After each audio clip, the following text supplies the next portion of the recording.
어, 어제는 목요일이라서, 어, 원래 목요일은 제가 방송을 잡지 않는 날입니다. 물론 이제 다음 달부터는 좀 달라지겠지만은, 음, 근데 이제 아니나 다를까 몇몇 그 뭐 신문이라든가 방송 매체에서 장대와 관련된 인터뷰 뭐 비슷한 거를 전화 인터뷰 뭐 사실 뭐 전화 인터뷰라고 요청을 하거나 아니면 뭐 할 때 저는 한 두 마디만 하면 금방 알아차립니다. 워낙 몇 년 동안 이 기자들하고 작가들을 상대하는 PD들을 상대했기 때문에 전화로 직접적으로 들어오고 그냥 단순 코멘트만 쓸 거다 아니면은 반대 사실을 확인할 거다. 그러니까 단순 코멘트는 지가 이제 생각한 게 있는데 거기에 대한 레퍼런스가 필요할 때 잠깐 자기 생각대로 본인 생각대로 또 하나는 이제 반대 같은 경우는 혹시라도 이제 다른 의견이 있을 수 있으니까 자기가 주장하는 바. 그러니까 물론 제가 이제 기자들이나 아니면 작가들이나 PD들이 다 양아치들이라고 하는 건 아닙니다만 방송업계에서는 양아치들이 많습니다. 방송하는 애들이 그래서 오죽했으면 그 예능에서 이 방송국 놈들이라고 하는 자기 마음대로 편집하고 예의 없고 버르장머리 없고 또 무식하고 뭐 이런 근데 뭐 그런 거는 뭐 언제 어째 이제 관련된 뭐 몇몇이었지만 무슨 뭐 보통 제가 그런 거 얘기하면은 제 이름을 쓴다 그러면 쓰라고 합니다. 근데 뭐 사진을 보내달라 뭐 저 프로필 달라 뭐 웃기지 말라. 니들이 알아서 해야지. 이게 되게 건방진 거죠. 자기들이 알아서 해야지. 이 나더러 보내달라고 하는 게 말이 됩니까? 웃기는 애들이죠. 쉽게 말하면.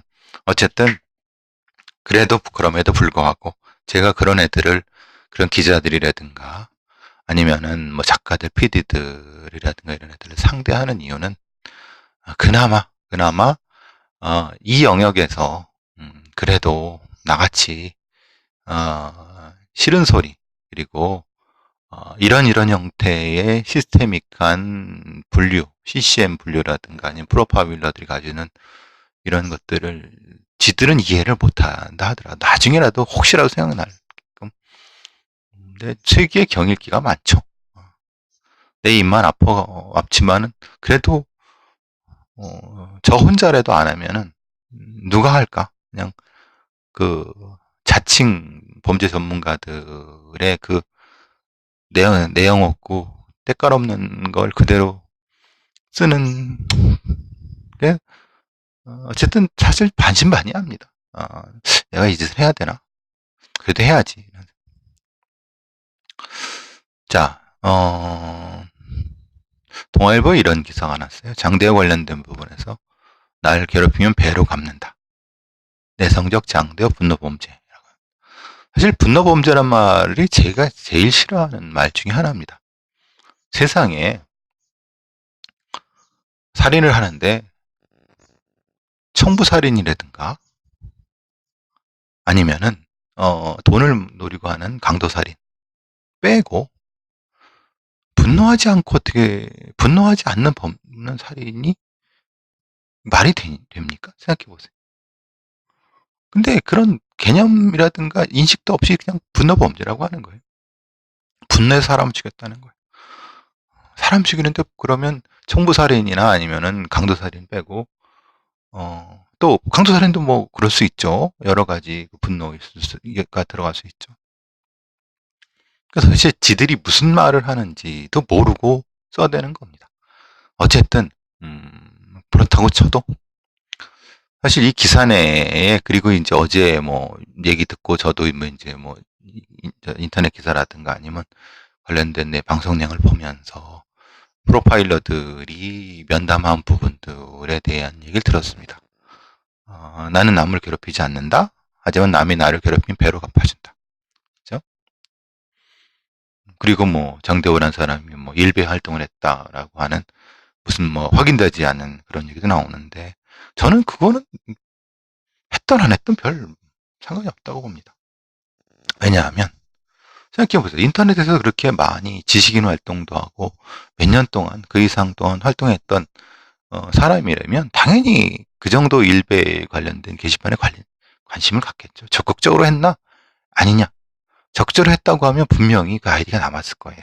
그래서 소위 말하는 지금 일배 사용자 중에서 아주 극단적인 애들 많잖아요. 근데 장대호는 그 정도는 아니죠. 그러니까 어, 활동을 했는지는 모르겠지만 그게 체크가 안 됐다고 하면 사실은 인류의 활동가라고 보기는 어려울 수 있어요. 그냥 거기에 관심을 갖는 정도. 그래서 제가 그 사실 뭐 어쨌든 다 후배들이지만 프로파일러들한테 뭐 건너라서 얘기하지만 뭐 요즘은 얘기하지도 않아요. 좀 제 입만 아프니까 하는 내용 중에 제발 기자들이라든가 그냥 상식적으로 누구나 옆집 개똥이도 알 수 있는 내용을 가지고 떠들지 마라. 사실 이런 겁니다. 이런 거죠. 어, 방어적인 측면이 있고 자신이 옳다고 생각하는 거에 절대적 굽히지 않는 성격의 소유자라고 합니다. 이걸 누구는 모릅니까? 예? 대학교 심리학과 아니냐 대학생 정도의 공부를 안 하면 그냥 공부 안 한 사람도 그 정도 모르겠습니까? 사회성과 분노 조절을 능력이 정상이 현재 떨어지는 사회성과 분노를 조절하는 능력이 정상인에 비해 현재 떨어지는 사이코패스 성향 거의 없지만 분노 표출형 범죄자라고 합니다. 이건 누가 모릅니까? 예? 그건 그 검사를 안 해봐도 눈으로 봐도 아는 건데, 그죠? 그게 답답한 거예요. 즉 프로파일러라고 하면은 전문적으로 어떤 PCM의 개념이든 FBI에서 쓰는 어떤 정규 프로파일러의 용어가 있잖아요. 개념들이 있고. 그럼 DSM에 어디를 썼든 아니면 그렇지 않고 특별한 형태의 범죄 분류를 하든 아니면 심리 분류를 하든 거기에 입각해서 전문가적으로 얘기를 해야죠. 동네 개똥이가 얘기하는 식으로 그냥 분노 범죄입니다. 분노 표출은 범죄. 분노 표출은 범죄가 어디 있습니까? 세상에. 분노 표출 안 하는 범죄. 세상이 그 사람 죽이는데 그게 분노가 아니면 뭡니까? 다시 말씀드리면 청부살인이라든 강도살인 빼고. 안 그래요? 그냥 해두고만 안 해두고만 하는 얘기를 해대니까 스스로 프로파일러의 효용 가치를 떨어뜨리는 거예요. 좀 윗사람들한테 엉기고, 엉겨갖고 본인의 분석대로 나가고 그런 전문적인 것이 있어야죠. 경찰 수뇌부들이 원하는 대로 말하자면 경찰 어째 장대호 히키코모리 분노 그럼 끝이잖아. 뭐 다른 거 있어? 그걸로 끝이에요. 그럼 뭐예요? 어쩌자는 거예요? 생각해보세요. 그럼 범죄 예방은 어떻게 해야 돼요? 지가 분노 표출해서 지가 혼자 히키코모리 죽었는데 죽이고 나서 저를 했는데 무슨 의미가 있어요? 저 얘기가 분노 표출형 범죄라는 게 하등 쓸모없는 얘기를 분석이랍시고 하면 그 세금 내고 그런 사람들 고용하는 국민들은 뭐라고 할까요? 범죄자들 중에는요, 살인범들 중에는, 그러니까 경찰들 중에서도 살인 사건을 다뤄보지도 않고 그냥 뭣도 모르는 사람들이 뭐 그냥 범죄 저진 사람 다 고개 숙이고 뭐 아니 그렇지 않아요. 고개 빳빳이 들고 상대방 비난하는 범죄자들 많아요. 특히 살인범들도 10명이 한 두셋은 그럴걸요. 장대호가 히키코머리가 아니라는 말씀은 제가 드렸어요.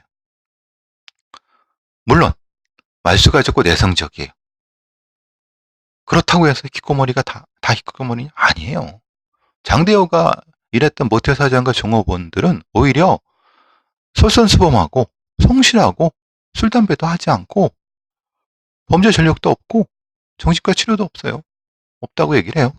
이건 경찰 확인한 바하고. 물론 수사 경력 자료에서는 있을 수 있어요. 근데 그건 아직 확인된 바가 아니기 때문에. 그리고 고등학교 졸업 후에 회사도 잠깐 다녔다고 해요. 근데 다만 모텔에서 일하면서 가족과 친구와 교류가 없었다는 것 때문에 히키코모리냐. 그리고 대부분의 시간을 모텔방에서, 이거는 이제 모텔방 이틀에 한 번씩 일을 하는 격일제 근무하지만 거기서 숙식을 같이 해결하는, 인터넷에 수도권이 집인데 저기 전라도나 경상도나 충청도 외지에서 공장 생활하는 노동자들도 비슷합니다. 근무 시간이 아닐 때는 게임하고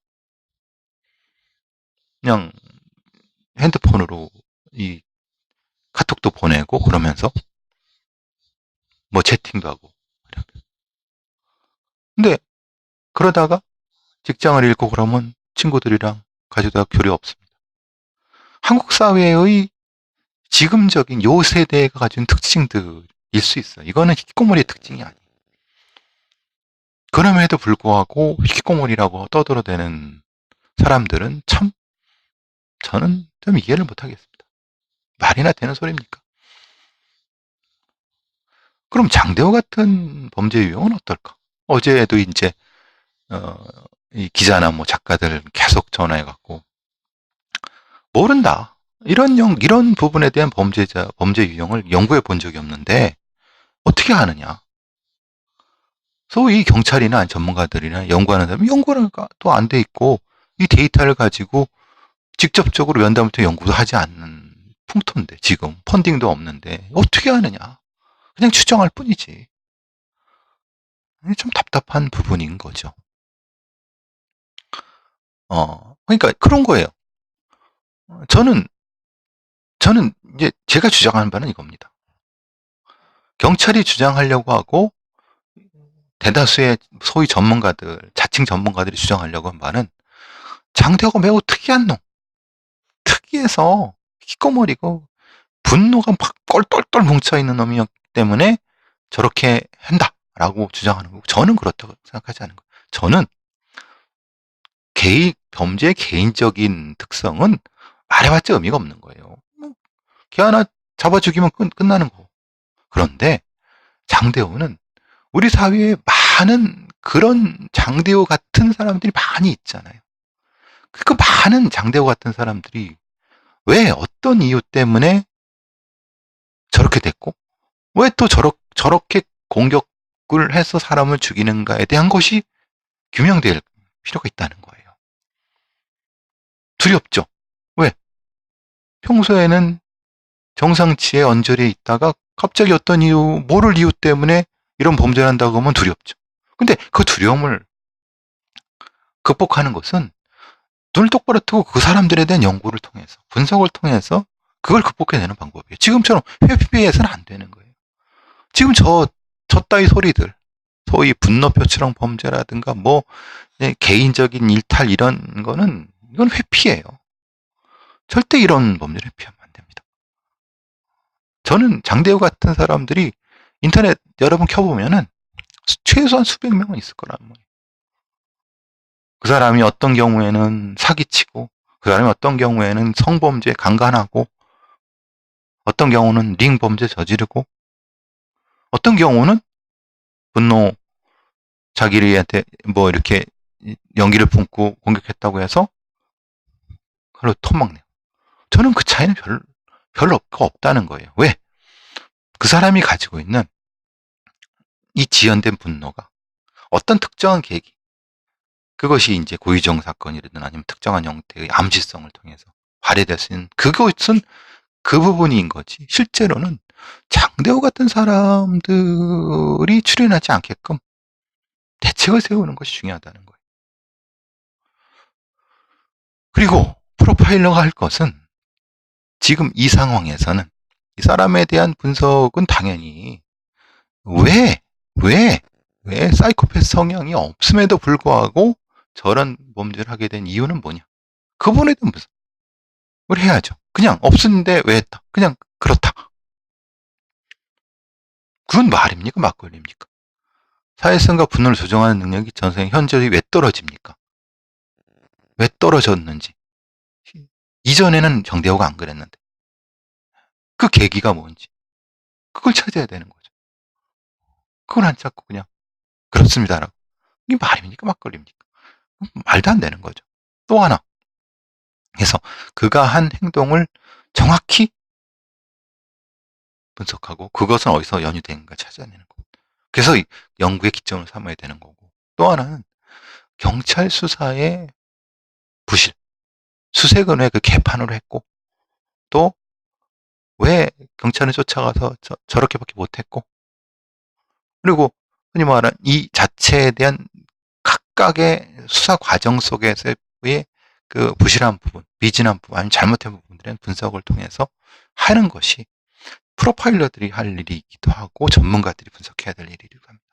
그냥 잡았으니까 다 됐다. 자수했잖아. 뭐 이런 건 계속 반복될 수밖에 없습니다. 참 뭘 해야 되는지도 모르는 사람들이 그 자리에 있다는 게 참 답답하고 또 이 사건을 통해서 어떤 교훈을 얻어야 되는지도 모르는 언론 관계하는 사람들이 이 사건을 흥미 위주로 간다는 건 더 통탄할 일입니다. 이 사회가 어디로 가야 되려고 묻는 게 장대호 같은 사람이 있어서가 아니라 장대호 같은 사람에 대한 기사를 이따위로 쓰고 장대호 같은 사람에 대한 수사를 이따위로 하고 또 그 분석을 이따위로 하는 그 사람들이 자기가 뭘 해야 할지 모르는 것 때문에 이 사회가 어디로 갈지 암담하다는 겁니다. 답답하다는 겁니다. 암담까지는 아니어도.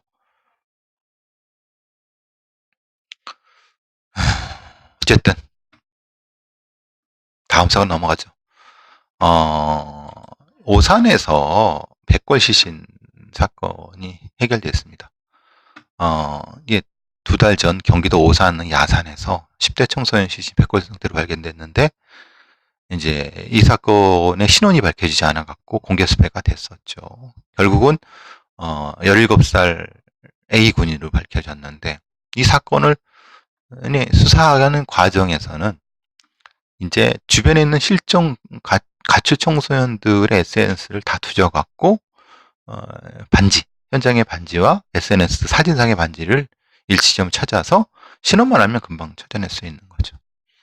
그래서 많은 언론들이 경찰도 그렇지만 야 잘했다, 경찰이 이거 안 했으면 이게 미제 사건이 될 텐데라고 하는데 저는 사실은 이것은 또한 경찰 시스템의 또 하나의 문제라고 생각하는 거죠. 당연히 경기남부경찰청 광역수사대에서는 수사를 당연히 했어야 되고 잡은 건 당연한 겁니다. 근데 왜 처음에 생각해 보세요. 처음에 백골이 발견됐을 때 누가 봐도 요거는 가출 청소년이 매장된 건데 라고 했으면 바로 그 지역 인근 지역의 가출팸 혹은 링 아니면 혹은 이 학교 내에 어떤 특별한 일탈 조직들 리스트가 딱 나와야 되는 거예요. 그러면 근데 왜 안 나왔죠? 그게 수사팀을 통해 나와야 되나? 아니죠. 지금 있는 정보경찰을 통해 나와야죠. 근데 정보경찰들은 딴짓 하느냐고 아무것도 안 한 거죠. 그리고 실제로는 학교 전담 경찰관들도 안 한 거죠. 평소에 범죄 관련 정보들을 축적해 놓지도 않은 상태에서 이런 일 상하면 겨우 찾아내려고 이렇게 SNS 찾고 찾아 날립니다. 그 많은 정보 경찰들은 어디 갔습니까? 황당하죠. 그러니까 모르는 사람들은 이 경찰이 열심히 해서 잘했다. 당연히 열심히 잘한 거죠. 그건 경기청 광수대에 잘한 몫인 거고 분명히 빨리 해결될 수 있으려고 하면 기본적으로 그 지역 예를 들면 수원 지역, 화성 지역, 안산 지역의 조직폭력배 계보도 우리 그리는 것처럼 가출팸, 대장은 누구, 몇 명, 그리고 어느 학교에는 대충 이런 문제들이 있고 누구누구 이때 이런 것들이 어느 정도까지 정보가 있어야 되는 거 아닙니까? 그거 하라고 경찰, 정보경찰 월급 주고 또 학교 전담경찰관들이라든가 뭐 한 거예요? 그러니까 시스템을 모르고 이게 그냥 경찰이 잘했으니까 잘했다 하고 경찰 발라주는 얘기 잘하는 기자들 하지만 실제로 이게 어떻게 더 발전적으로 어떻게 조금 더 이렇게 해서 이 부분에 대한 얘기는 어느 언론 하나도 쓰지도 않아요. 그래서 제가 욕하는 겁니다. 물론 경찰 수사는 어쨌든 닥쳐서 잘했습니다. 근데 우리나라의 어떤 행정이나 공무원들 아니면 어떤 일도 닥치면 잘하죠. 고생하지만. 근데 그 중간에 시간이 걸리고 또 부수되는 피해도 있고 조금 발전하는 어떤 게 보여야 되지 않을까요? 저는 그게 걱정입니다. 그래서 발전이 없어요. 10년 전에도 이런 수사는 똑같이 했을 거예요. 그죠? 여러분 그렇게 생각하세요. 10년 전에도 똑같이 이렇게 했을 거예요. 그럼 10년이 지났으면 좀 더 발전했어야 되죠. 어제 상당히 그 안타까운 장자연 사건의 그 장치를 추행한 조 씨, 1심에서 무죄를 받았어요. 판사는 강한 의심이 든대요. 그런데 윤지호 씨 진술만으로는 증명력이 약하다라고 한 거예요. 이 사건을 보면서 우리가 왜 검찰 개혁을 해야 되는지, 사법 개혁을 해야 되는지가 명확히 나오는 사건이죠. 초기의 수사, 그리고 그것을 은폐하려고 했던 사람들의 수사, 그걸 또 방해하려고 하는 사람들의 수사, 그리고 그런 거에 대한 입증, 책임, 그리고 그것을 보는 판사들의 입장, 이게 다 붙여갖고 엉망인 사건 아닙니까? 끝내는 10년이 지난 뒤에도 결국은 진실규명이 어렵게 됐어요. 1심. 물론 2심으로 가겠지만은 거기다가 돌발적인 윤지호 씨 사건도 터지면서 저는 다른 말씀 안 드리겠습니다. 이 사건은 결국은 우리가 왜 검찰 개혁을 해야 되고 사법 개혁을 해야 되고 판사들 개혁해야 되고 또 왜 거대 언론 이런 사회적 정의가 필요한지에 대한 필요성을 강력하게 알려주는 사건이죠. 좀 더 지켜보겠습니다. 그런데 글쎄요. 어쨌든 조금 이제 희한한 사건이 하나 있어서 이 사건은 뭐냐면 오토바이 운전자가 이제 쭉 가는데 이게 창원에서 일어났던 일입니다. 20대 여성 운전자가 차를 타고 가다가 오토바이 운전자가 무슨 시비가 붙었나 봐요. 말싸움에서. 이렇게 크락션을 울렸다는 소리 같아요. 근데 여자고 그러니까 오토바이 운전자가 내려갔고 여성 운전자를 폭행을 했어요. 그래서 근데 그거를 경찰이 추적하다가 놓쳤어요. 거기까지는 그러면 경찰이 놓쳤으니까 이제 찾으면 되겠다 싶었는데 이 피해자가 자기 돌에 경제 올렸다고 무차별 폭행을 당한 20대 여성이죠. 아무래도 좀 이 사람을 잡아야지 불안하고 살겠다 그래갖고 SNS에 그 가해자를 올린 거예요. 그러니까 뭐 그 가해자는 당연히 이 차에 블랙박스 화면이 있으니까 그걸 올렸겠죠. 그러니까 찾는 거는 금방 찾겠죠. 페이스북에 게시를 했어요. 그래서 당연히 페이스북에 게시가 얼굴 나왔으니까 뭐 36살의 범인은 잡혔고 불구속 입건된 상태. 근데 사실 거기서 문제가 생겼어요. 첫 번째, 이 범인이 SNS, 페이스북에 그걸 올렸다고 명예훼손으로 고소를 한 거예요. 얼굴을 공개했다고. 결국은 마산 동부경찰서 경제산팀에서 고소장이 들어왔어요. 그 경찰이 하는 말이 왜 게시했느냐고. 그래서 왜 계시는지 몰라서 묻는 거예요. 이 경찰도 참 황당한데. 그리고 그 가해자는 계속 피해자 전화로 압박을 하는 거죠. 합의해 달라고. 전주 사주. 정신과 치료를 받고 있어요.